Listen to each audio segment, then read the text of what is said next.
Hello everyone, welcome to the Redmen TV. It is the build-up show. Liverpool, West Ham United at the London Stadium this weekend. I'm Paul Machin, Chris Page joins me in the studio. From home we've got Jay Pearson and we've got Aubrey Reynolds as well. Wow, talking about a game of football where we're not going, oh, it'd be really nice if Liverpool just put X, Y, and Z together. I'm happy. I feel happy for the first time in quite a while. The beauty of this is like I kind of. It was a weird week. Playing Thursdays is mad. I don't like it because it has a fundamental impact on everything else you do. But there was a little thing when I woke up this morning. I was like, oh, then get to talk about that on a Friday. Then start to look forward. Then another game of football to look forward to that I can look forward to as a game of football, as escapism. Not I absolutely fundamentally desperately need Liverpool to win 3 points. Otherwise, my life is ruined. It might yet be that. Yeah, I still need that. I need that every week now, twice a week, please. Yeah. But yeah. I mean, I just have faith that they might actually do it now. Exactly, yeah. And that's what it comes down to, doesn't it? You know, we were talking in the Final Word show over on the website there. You know, brilliant show, by the way, hour long, looking at the game against Tottenham for redmentv.com members exclusively. Get over there, get involved. But we were talking about it, weren't we? How that's a performance, that's a proper performance. So you put a stake in the ground and you've gone, there you go, that's a Liverpool performance. Everything worked from the defence, from the midfield to the attack. And there's something there where you go, let's just do more of that. We don't need to change anything. We don't need to try anything. We just need to replicate that. And those lads can replicate that. Yeah, I completely agree with that, Jay. That's the point, isn't it? There's so many positive you take for it. And look, there's still definitely areas to improve, and there's a couple of bits and pieces, obviously, in terms of who will and won't be available, which we'll come to. But that's it. It was the most Liverpool performance we've had in a long while, and it almost does feel as simple as that. It's like, yeah, go and be Liverpool again. And if we can go and play like we did against Tottenham, against West Ham, then it is a game we should be coming out on top in. Why not? Absolutely. I think that spark is beginning to come back. We definitely did see that against Spurs. I think it's great for the fan base as well, because we're all, like you said, we're waking up and being like, yeah, get in. I'm going to rewatch the game again. I'm going to watch the highlights. I'm going to see how this player did. I'm going to look at that. And it's all nice and positive, and that's what we've been used to. And, you know, we never take that for granted, obviously. But, yeah, just let's get it back, Liverpool, and let's just go ahead and let's have it against West Ham. And the same performance would be fantastic.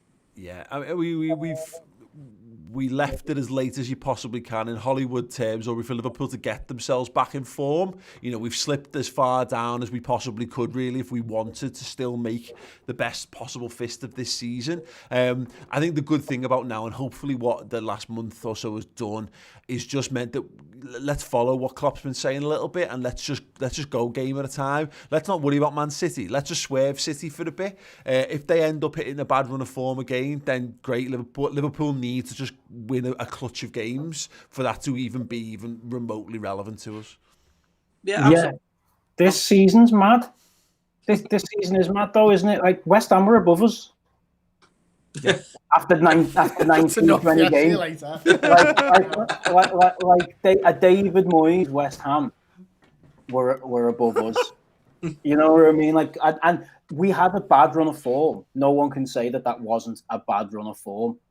But it wasn't catastrophic form, and it wasn't we were still picking up points. We were bare average, and the teams we were drawing with, we should have been beaten, etc. But like, it's not Arsenal this season. It's not like where you just completely write us out of top four even.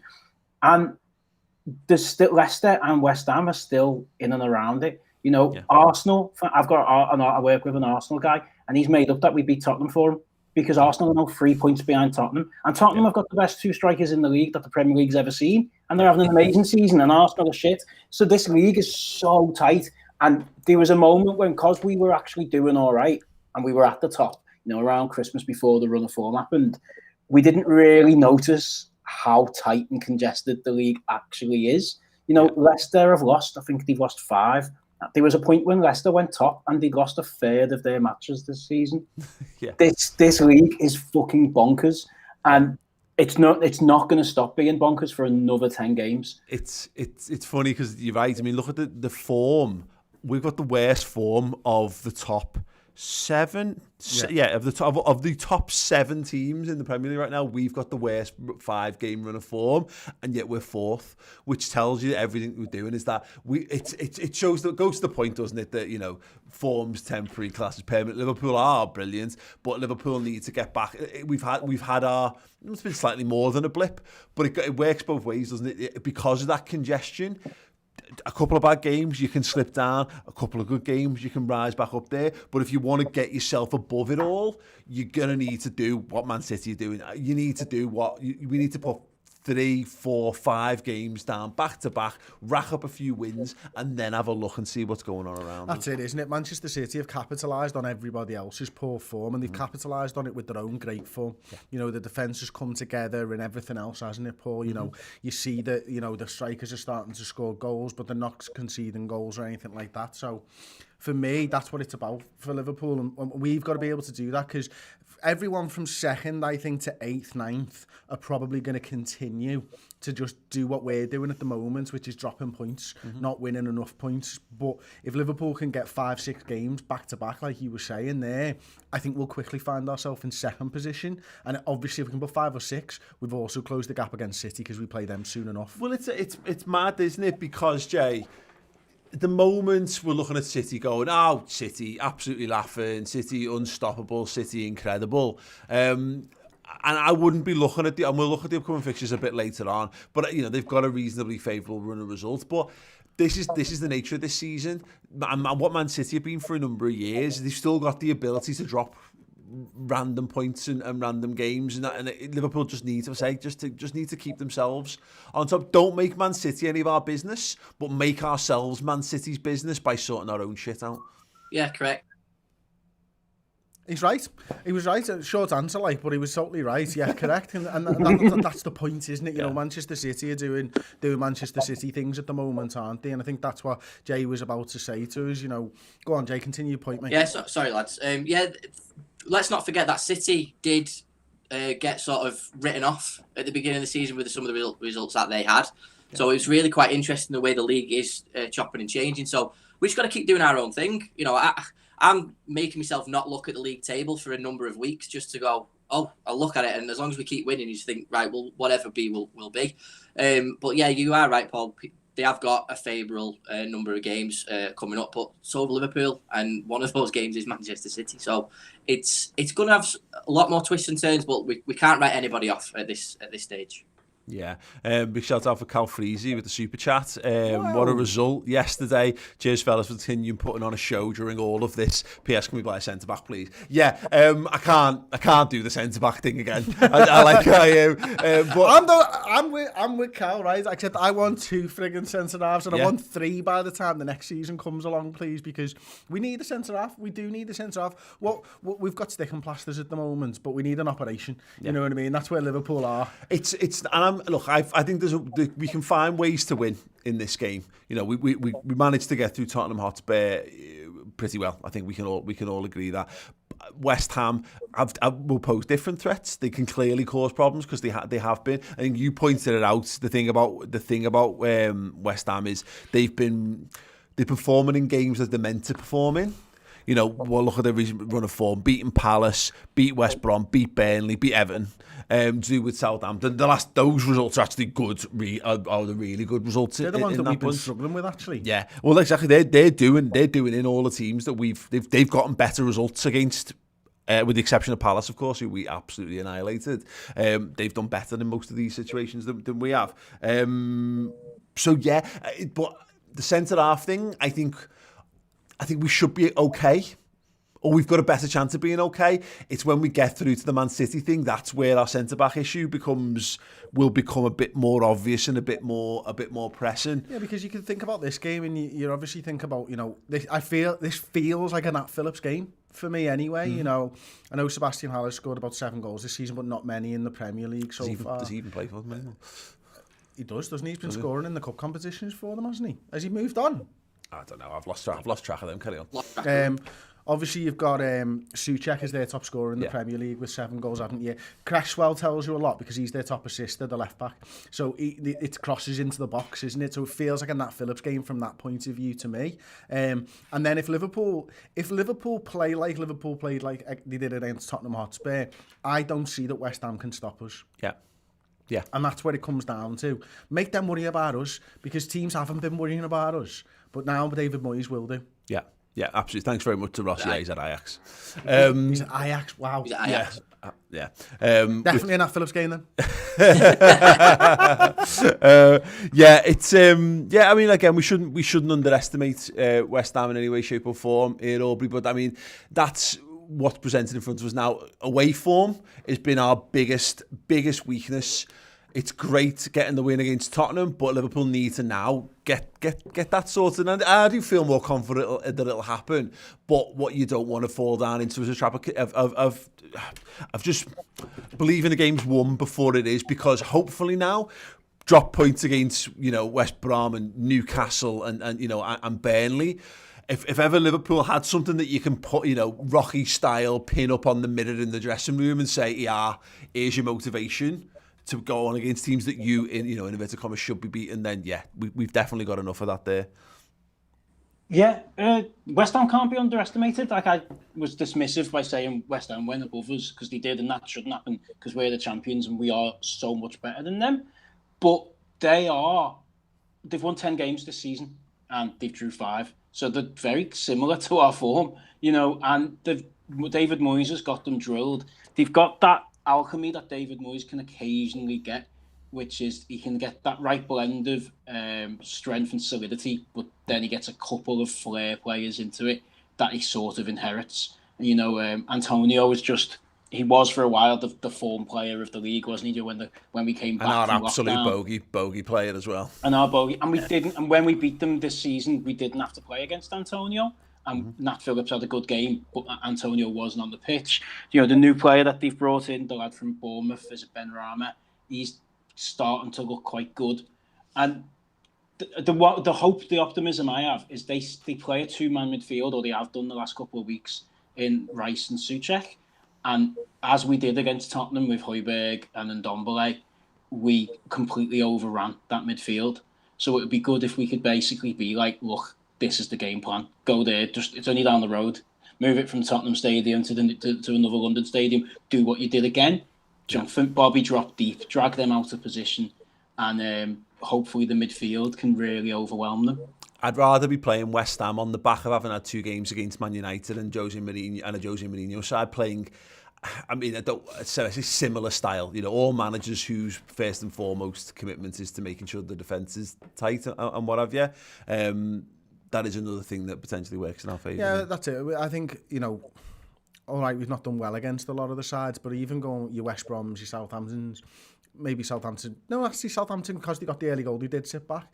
We've been playing the same game for 2 months. It's just, it feels like we've now got the key to the lock, doesn't it? And that's the thing now. And, Trent Alexander-Arnold's going to be key in this one again, because when he plays well, we play well.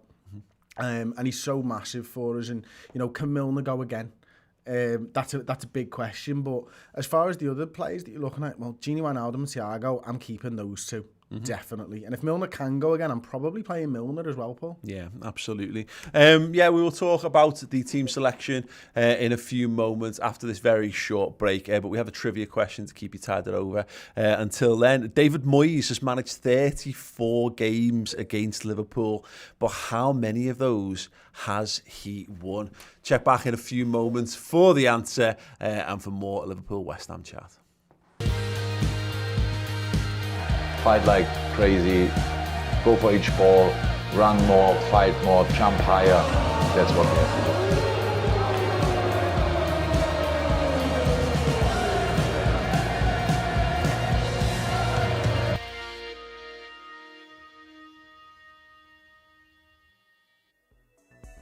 From Basel to Madrid, back to Anfield and everywhere in between, it's hard to believe it's now over 5 years since the mad, brilliant Jurgen Klopp took over as manager of Liverpool Football Club and single-handedly turned us all from doubters to believers. We've laughed, we've cried, we've had incredible let-offs and disastrous heartbreaks. It's safe to say it's been one hell of a ride, but at the end of a long year for everyone, let's not forget that 2020 brought with it a whole new chapter of unforgettable Klopp moments. And here at the Redmen TV, we thought this Christmas would be a good time to sit down, look back and reminisce at just all of the brilliant Jurgen moments that we've seen unfold since the day that changed everything in October 2015. So sit back, have a glass of mulled wine and a mince pie, and join us as we look back at the 50 biggest moments of the Jurgen Klopp era, as voted by you, the Redmen TV fans. Yes, welcome back to the build-up show. Yeah, if you want to go and check out the 50 greatest moments of the Jurgen Klopp era so far, it's a two-part special available right now, streaming on the redmentv.com. Go there, sign up and get loads of amazing content in addition to that as well. Right, I asked the question before the break. David Moyes has managed 34 games against Liverpool, but how many has he won? Chris Pager? 4. Aubrey Reynolds? Yeah, 4, 5. Jay Pearson? I'll go with 3. The correct answer is 4. 4 of 34. Anyone know the last time that David Moyes beat us? Was it the FA Cup? Ooh, no. It was the League Cup. I don't remember this game at all. The League Cup third round, Old Trafford, Manchester United 1, Liverpool 0, September 2013. No recollection. No recollection. Elite mentality, that Paul. No, I know. Just put it down, mate, moved on. The only goal of the game scored by Javier Hernandez. I do not remember that game of football at all. We had feels like he scored headers we had against us. Suarez and Sturridge played up front for us that day. Gerrard, Hendo, Lucas, We were Victor so Moses. focused on the league, weren't we? That 13-14 league. Yeah, definitely. Yeah, absolutely mad. Yeah, there you go. Last time he beat us Was it 12-13 or was it 13-14? 13-14, yeah. Last time he beat us in the league was going back to 2010. Who was the Liverpool manager then? Roy Hodgson. Roy Hodgson, the game, of course, where Roy Hodgson was impressed with the was called our best performance of the season. Was it that game? Yeah, 2-0. 2-0 at Goodison Park. Yeah, sounds. Yeah, look, Chris, picking up from your points before the break, obviously Fabinho's fitness is the one big question mark over this. Joel Matip, ankle ligaments, who knows? You know, that could be the season, that could be a month, that could be a couple of weeks. I'm surprised he had any left, to be honest. Yeah, but you know, so the question marks will remain. You know, you'd imagine that Phillips will come in, but by and large, in a general sense, I just wouldn't be opposed to us saying the other 10 lads just go again. Yeah, I think the front three, obviously, you know, they both had all three of them have had a little rest over the last sort of week and a half, haven't they? So I think they're good to go. For me, I think Thiago and Wijnaldum definitely good to go. I would probably have question marks over Sunday, Thursday, Sunday for Milner. I'm probably seeing Kurt Jones as the James Milner replacement personally in this one because he plays it in a similar style, doesn't he? We mentioned it on the watch along yesterday. He likes to crop up all over the place. He's given that freedom quite often. I think with Wijnaldum and Thiago behind him, he'll be able to do that, create overloads on the wings for us, a numerical advantage as well. So yeah, I think, and then as far as the back four go, yeah, Trent's definitely playing, Robbo's definitely playing, Hendo's definitely playing at centre half. So Big Nat probably goes in there. You get a measure of consistency throughout your side because you've just got a good result with those players. Nat obviously getting 45 minutes with Jordan's a big help.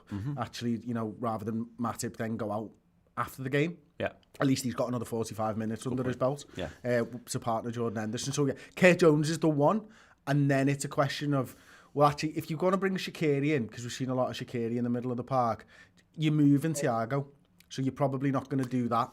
Agreed. So Kurt Jones, even Ox, he's more, for me, he's more the right-sided centre midfielder as well. You're moving Thiago. So Kurt Jones, for me, is where my focus would be if I'm changing Milner. Yeah, I think that's really interesting. I mean, there's a little degree, Jay, where it's right, Thursday, Sunday, you know, the Europa League routine, as it were. I mean, I'd be saying to the lads as well, this is shit, this, isn't it? You know what happens if you're not good in the league? This is what your life will be. This is what your life will be.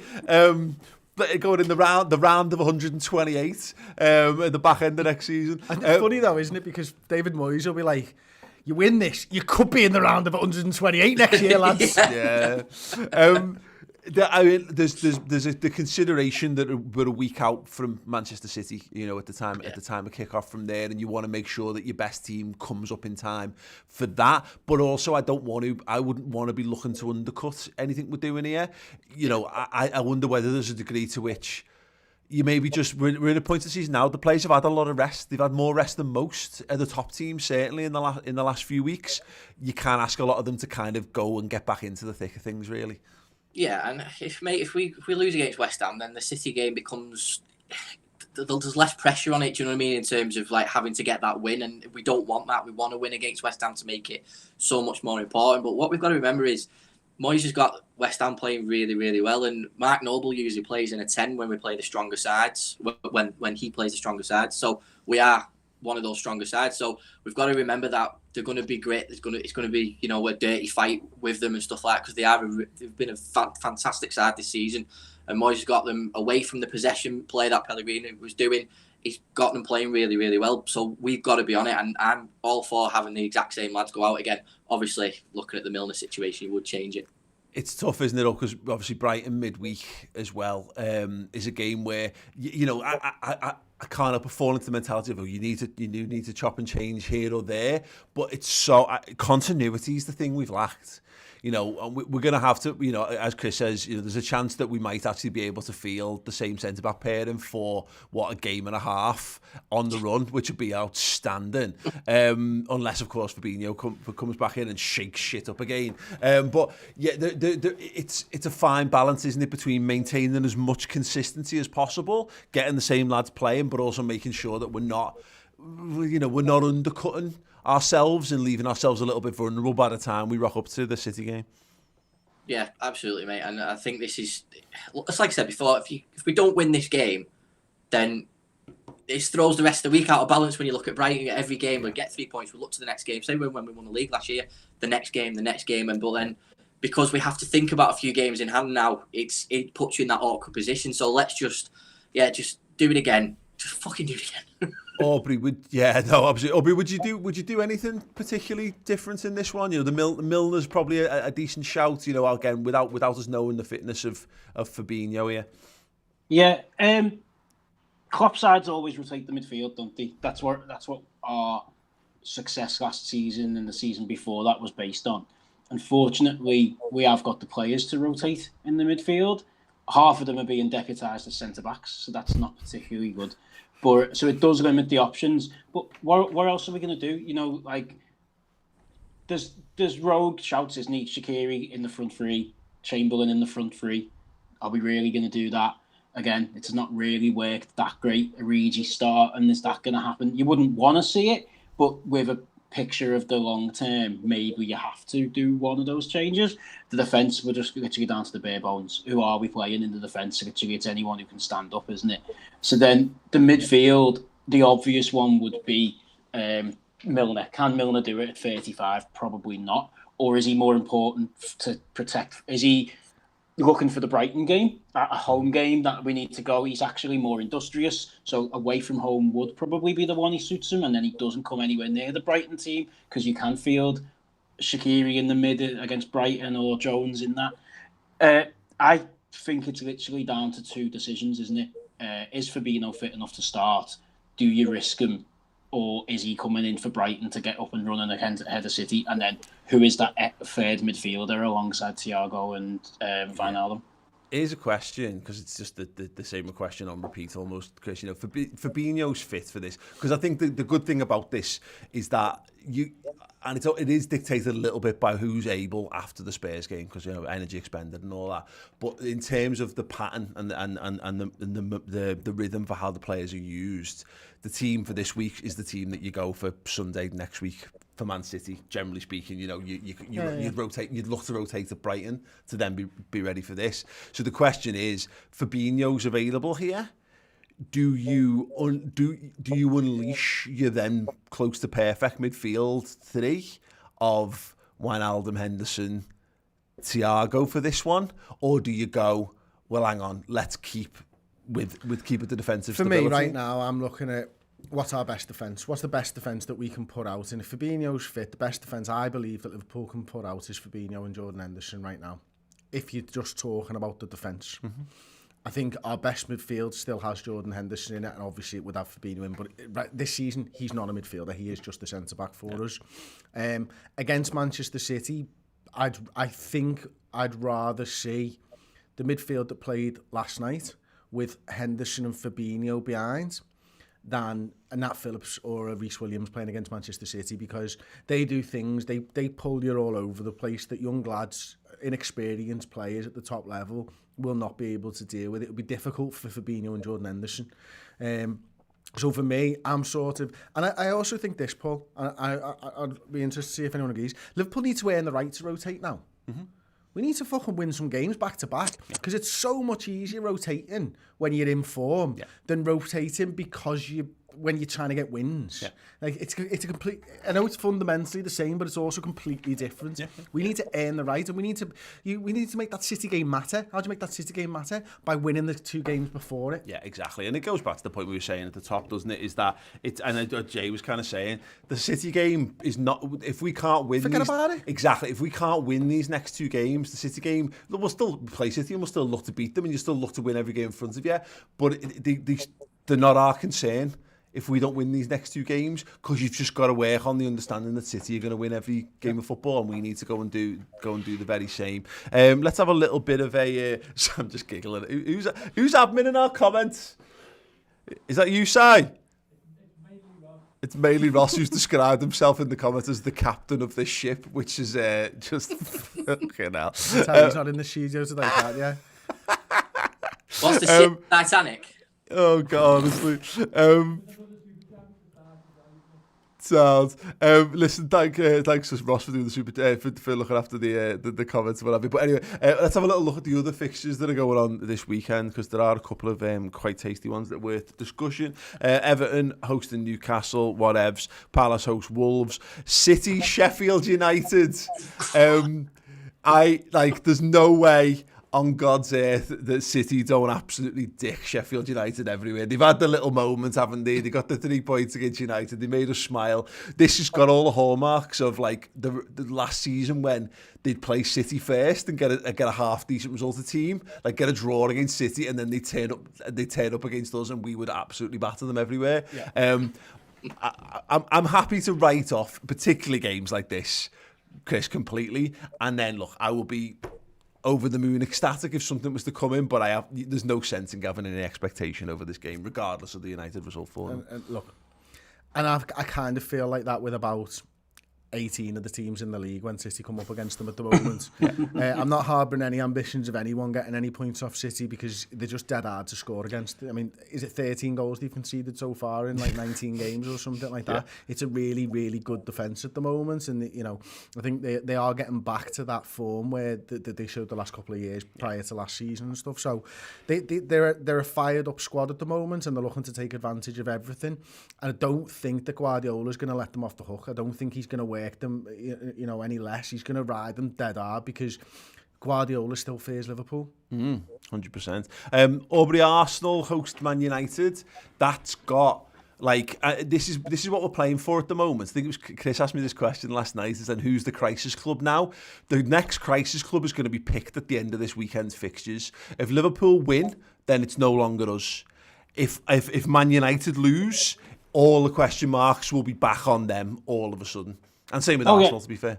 Yeah, completely. You can see Arsenal have beat them already this season, and they give their bright spot. And when United were the United fans were losing their shit and thinking, he isn't good enough, and then a bit of form and turns around and he's an amazing manager again. And they are very much that. And it could go either way, but I think Arsenal step up under Arteta to the level of when. Lost Aubrey there. Arsenal's form's really good though. They've won, I think, 4 of the last 5 games or something like that. They're in sneaky good form, Arsenal, and they've gone about the business a little bit quieter because everyone wrote them off so much that it kind of didn't matter for everybody at the moment. But they are coming back up the table. I'm looking at the form now. Of the last 5, They've drawn 1-2, drawn 1-2, so they've won 4 of the last 5 games. That's a side in form. We've got Aubrey back now. Aubrey, that Arsenal United game, that's the kind of footy you want to be watching. Actually, you know, we talk about like not focusing too much on what other people are doing. There's just an enjoyable game of footy there, because if United win, and I kind of, you would expect that, because they should do, because they are much more a team on top at the moment than Arsenal are, regardless of obviously overall form. But it offers the possibility where you get to see that really weird, bitter rivalry those two teams have as they cut each other's throats and actually undermine what both managers are trying to do, which is just delightful to watch from the outside. Yeah, it's one of the Premier League classics, isn't it? You know, Arsenal, United, and it has been for years. There's been some amazing games across time. They're both not quite the team they were when those classics were formed, but there's still going to be very good players on the pitch. And, you know, Arsenal are very, very hot and cold, aren't they? But they've still got Aubameyang, Lacazette's turning around and scoring now. Saka is still a really talented young player who's in a bit of form. And United, do they respond to a defeat against Sheffield United by going there and beating Arsenal? Or is it a little bit of a moment? Are they spent because of the form that they've had the last few weeks, to get them into that position where they were back up at the top of the league? And is it a little bit of a blip? We're all hoping it's a blip, but I wouldn't be surprised. I generally wouldn't be surprised if Arsenal beat them. Yeah, I'm looking forward. I've had a thoroughly enjoyable 48 hours of Man United, we won the league in January memes that have been floating around, which have been absolutely great. I want more of them, Jay. So it'd be nice for them to do that. But the other one, Thomas Tuchel taking on Burnley. That's got, again, you would bank Chelsea to actually start to turn things around. I don't like this notion that we're getting in the press about how like Tuchel's got a lot of work to do to turn this. Chelsea have got an unbelievable squad. Yeah. They should just win games of football like this. But again, it's another one where if Burnley were to get anything, it's got a sit back and laugh your arse off kind of quality to it, that game. Absolutely, and Burnley in very, very good form at the minute, so who knows what's going to happen. But there was a lot of eyebrows raised with his first team selection, wasn't it? With Werner dropping out, there was no Mason Mount, although when he came on he played really, really well. He's finding his side at the minute, and I do think that he'll have a couple more training sessions under his belt with the team. And like you said, Paul, they've got a fantastic squad, so yeah, you would think that Chelsea will get the 3 points there. Yeah, Leicester host Leeds and Brighton host Tottenham as well. So again, there's a lot of these fixtures. The United Arsenal one's the one that draws the eye, just because it's a two big teams with ambitions, and not necessarily as kind of what we mentioned. Neither of those teams are the team that we grew up watching, so there's just always a pleasure in seeing those teams not be as good. But what you've got is a bunch of fixtures there where I would still be banking on all the good teams to kind of come out on top. But there's Southampton Villa, I didn't even mention that. There's loads of teams that were just in and around. I would not be shocked if Leicester dropped points. I actually wouldn't be shocked if Tottenham dropped points. I wouldn't be shocked if Chelsea dropped points. You know, there's no way that all the top 7 teams come out on top. No, I think that's right. And for me, I look at the Man United one, and I don't think it was a blip what happened the other night against Sheffield United. But I don't think that Arsenal's one of the games where that blip matters. Or that non-blip matters, I should say, because I think Manchester United have got the respect of the league now. And with the respect comes teams sitting back on you. And Manchester United, I don't think had that respect. I think every team thought they could get a result against Manchester United at the start of this season. So teams were playing into Manchester United's hand. They were giving them the counter-attacking opportunities. I think when Man United struggle is when teams do, like Liverpool have struggled over the last month and a half.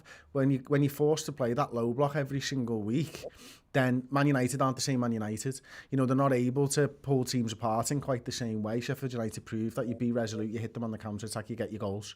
And I think Man United are going to come up against that, against the bottom half of the table a lot more. All that being said, I don't think Arsenal do that. I don't think it's in Arteta's DNA. I don't think it's in Arsenal's DNA to do that. So I think that I actually think Man United probably win this game. Yeah.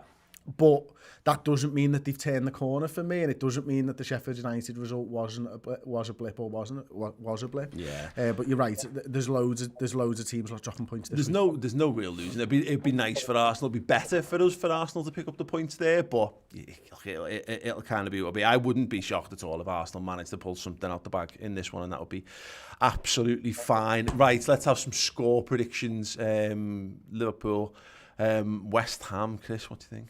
I'm going to say 3-1 to Liverpool Football Club. Okay, yeah, I like that one. Aubrey? 2-1 to Liverpool. Okay, Jay? I'm going to go 1-0. Just get the points. Keep a clean sheet, get the points. Thanks. I'll take. 3-1 was the thing that occurred to me. I don't know that we keep West Ham out for the full I don't game. know that we keep anyone out. I wouldn't. It's got to feel. It's got to feel of it being 1-1 at some point. But Liverpool going, nah. Let's get back down to business. I'd like that. Yeah. Did we do the Ashley Frith super chat at the very beginning? We did not. We got £5 super chat from Ashley. Buzzing about yesterday. Hopefully we can beat a very informed West Ham. Please get a sense about Liverpool. Feel we are throwing away the season. If not, we just had one recently from LFC Aaron as well. £4.99. Thank you so much, Aaron. I daydream about Thiago giving me a private lap dance. Is that wrong? It's right, and that's why it's wrong. We should be thinking about other things. Oh no, he's a lovely man. Right, hi everyone. Thank you so much. Get your heads out the gutter and get your heads towards the game at the weekend. We're going to be here doing a watch along for that 15 minutes before kickoff, for that an hour before. If you want to talk through the team news when it comes out with us as well, there's plenty more content to keep you entertained between now and then. You'll have seen the trailer before for the 50 greatest Jurgen Klopp moments. That is there. It's a 2-part series. Streaming right now on the redmentv.com, so get involved with all that. And yeah, we've also got some wonderful Blackout merch, which I'm actually wearing, I realise. And it's behind us if you want to support us and get some 10-year anniversary cool looking merch. That's there. But yes, gents, thank you for joining us. Thank you so much for watching along at home or for listening as well. And yeah, we'll be back on Sunday and hopefully see the Reds gather another 3 points against the football genius.